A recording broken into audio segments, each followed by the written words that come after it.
오늘 우리가 읽을 본문 로마서 6장은 예수 그리스도가 십자가에서 우리를 위해 죽으시고 다시 사신 이유를 설명하고 있습니다.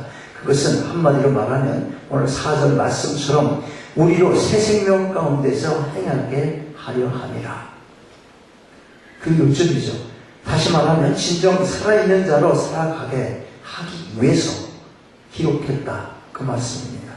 요한계시록 3장에 예수께서 쓰신 편지 가운데 4대 교회를 향해서 보내신 편지가 맨 처음 나와요. 그 당시 4대 교인들의 삶의 모습, 예수께서 어떻게 표현하셨는지 기억하세요? 4대 교회에게 뭐라고 말씀하시는지. 내가 내 행위를 아노니 살았다 하는 이름은 가졌으나 죽은 자로다. 살았으나 죽었다는 거예요. 열심히 살았다고 살아서 지금까지 왔는데 나보고 죽었대네. 넌 살았으나 죽었어. 이 말을 들으면 안 되는 거예요. 끝장이에요, 끝장. 오늘 여러분의 삶의 모습이 어떻습니까? 진정 믿는 자답게 생명이 충만한 인생을 살아가고 계십니까? 아니면 아무런 의미 없는 인생을 살고 있어요? 그냥 연습기나 보고 줄거리 찾고 그러다가 만약 그렇게 살았다면 바로 그거예요. 살았으나 죽을 인생인 것.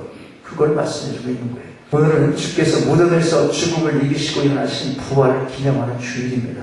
주님의 부활은 그저 역사적인 사건으로 끝나는 것이 아니에요. 주께서 부활하셨다는 것은 부활의 주님을 자신의 주님으로 믿는 인생들이 동일한 부활의 능력 안에서 살아갈 근거가 되기 위한 사건이었던 것입니다. 내가 살았으니 너희도 살리라. 바로 그거예요. 예수께서 우리에게 주시는 메시지가 그겁니다. 내가 다시 살았다. 너희들도 다시 살 것이다. 이 소망을 붙들라. 자, 그러면 어떻게 우리가 오늘의 삶의 장에서 이 부활의 능력을 체험하며 새 생명으로 충만한 인생을 살아갈 수 있겠습니까? 첫째로 우리가 이미 죽었다는 사실을 알아야 하는 것입니다.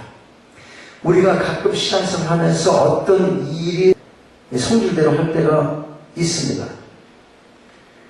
그래놓고 하는 말이 뭐라고 그럽니까? 내가 화내고 내가 뭐 할 거 다 해놓고 세상 사람처럼 그렇게 말해놓고 한다는 말이 아유 내가 아직 죽지 못해서 그래. 내가 아직 못 죽었어. 내가 죽어야 하는데 이런 말 하잖아. 알긴 아는 거죠? 알긴 아는 거예요. 그런데 보세요. 오늘 본문 보면 내가 아직 못 죽었어. 내가 죽어야 하는데 그렇게 말할 수 있는 여지가 없어요. 오늘 뭐라고 말하냐면 죽어야 한다고 미래에 그렇게 죽어야 한다고 말하는 것이 아니라 우리가 이미 죽었다고 말을 하는 거예요. 죽었다고. 2절에 죄에 대하여 죽은 우리가 그렇게 말하잖아요. 죽었다는 겁니다. 죄에 대해서 죽었다는 것이에요. 3절에서 뭐라고 해요? 우리가 그것을 알아야 한다고 말해요. 뭐를? 죄에 대해서 죽은 것을 알아야 된다. 그렇게 말하는 거예요. 3절이니까 무릇 그리스도 예수와 합하여 세례를 받은 우리는 그의 죽으심과 합하여 세례를 받은 줄을 알지 못하느냐? 이미 죽었다고 하는 것이에요. 여기서 세례의 의미는 동일시한다는 거예요. identification, 동일시 같다. 이 말의 의미가 뭐냐면 진정으로 세례를 받은 모든 사람은 예수께서 십자가에서 죽었을 때 한 사람도 예의 없이 모두 그와 더불어 죽었다고 하는 것입니다. 그래서 본문은 우리라는 복수의 인칭 대명사를 사용하고 있어요. 2절에 보니까 죄에 대하여 죽은 우리가 어찌 그 가운데 더 살리요. 죄에 대해서 죽었다는 말이 뭐죠? 죄하고 나하고 관계가 전혀 없다. 이거 뭐 가정에서도 활용할 수 있어야 돼요. 한마디 꼬박꼬박 말대꾸 하지 말고 아니 죽었지. 이러면 편하지. 이런 게 죽지 않은 모습으로 나타날 경우에 크리스찬들의 교회 다니는 게 뭐 그러냐 이렇게 된다 이런 말이에요. 원래 기독교는 그게 아닌데 사람들이 그걸 못하니까 교회가 욕을 먹고 있는 거거든요.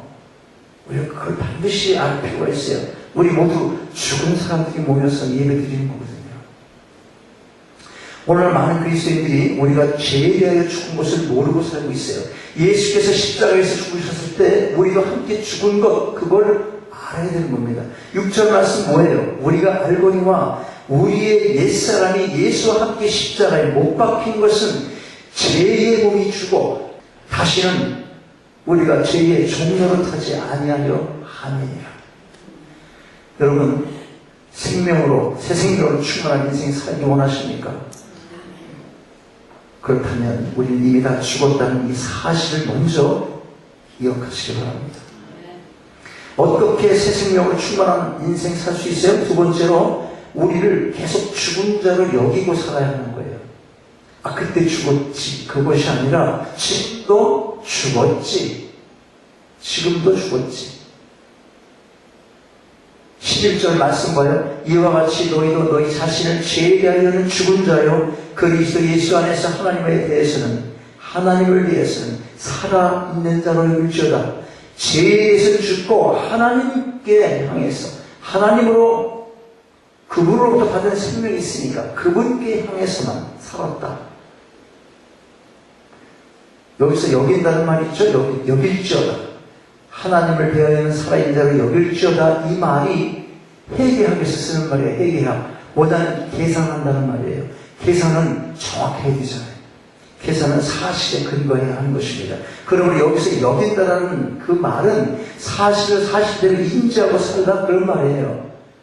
그때만 죽고 저 인간이 날 다시 살게 하네 대들지 말고 지금도 내가 죽었다 그 말이에요.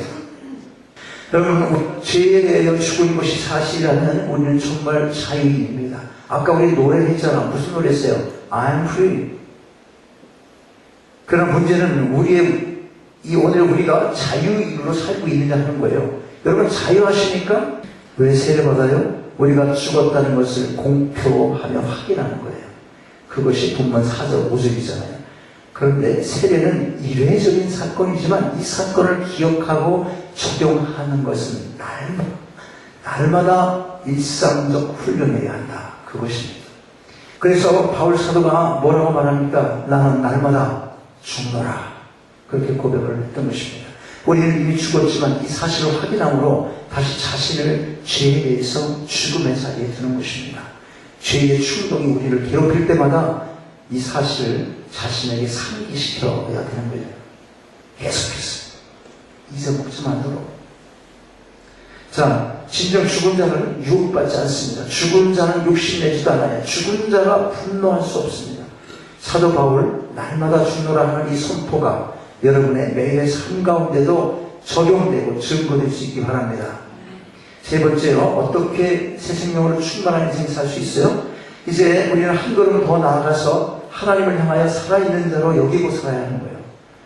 이 말은 우리가 이제 다시 산 것은 하나님과의 관계 안에서 살게 되었다는 의식 속에서 우리의 삶을 살아가야 한다는 말입니다. 그런데 사도 바울은 그의 교훈을 단순히 의식화된 그런 권고로 머리에서만 생각할 수 있는 그런 권고를 하지 않아요. 보다 아주 구체적인 지침을 12항에서 전달을 합니다. 이 삶의 지침 한마디로 말하면 들이라는 거예요.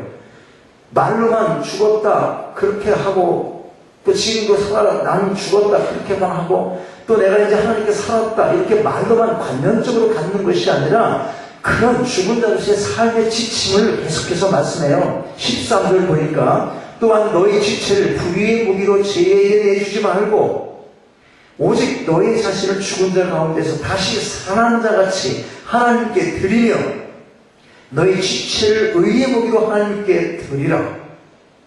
이제부터는 우리 몸을 죄의 목적에 드리지 말고 하나님의 목적에만 드리라는 것입니다. 우리의 몸이 죄진 일에 쓰여지면 죄의 도구가 되고 의로운 일에 쓰여지면 죄의 도구가 아니라 무슨 도구? 의의 도구가 되는 것이에요. 주께서 우리를 다시 살리신 이유 뭡니까? 그것은 우리의 인생이 하나님의 도구가 되기를 원하시기 때문에 그런 것입니다. 우리가 하나님의 도구가 되기 위해서는 거룩할 필요가 있습니다. 거룩이란 뭘 의미합니까? 단순히 율이라는 것만 생각하면 안 돼요. 다시 말하면 세상을 살면서 무슨 큰 죄를 짓지 않는 것, 뭐 이런 정도로만 생각해서는 안 된다고 하는 것입니다. 우리는 일상의 삶 속에서도 손으로 또 입으로도 죄를 짓지 말아야 되고, 그러나 더 중요한 것은 우리의 손으로 입으로 몸으로 하나님의 일을 수행해야 한다는 거예요. 뭔가 해야 돼. 겨우 죄를 안 지으려고만 하지 마시고 거룩한 일에 자신을 열중해 보셔야 되는 겁니다. 자신의 시간과 존재를 하나님 일에 드려보십시오. 죄를 지을 여유가 어떻게 있을 수가 있겠습니까? 하나님의 기뻐하신 일에서 삶의 진정한 기쁨을 느낀다면 죄 지을 시간 없습니다. 기도와 찬양으로 주 앞에 나와 주를 높이고 자신을 내어주고 이웃을 섬기보세요. 그때 세상이 결코 제공하지 못하는 그런 기쁨의 인생을 다시 살게 될 것입니다. 그리할 때 여러분의 인생은 이 계절에 피어나는 싱싱한 생명의 풀잎처럼 새롭게 피어날 것입니다. 그것이 바로 주께서 나를 위해 죽으시고 오늘 다시 사신 이유인 것입니다. 이 부활의 아침 새로운 생명의 기쁨이 여러분 가슴마다에 충만하게 되시기를 주님의 이름으로 축원합니다.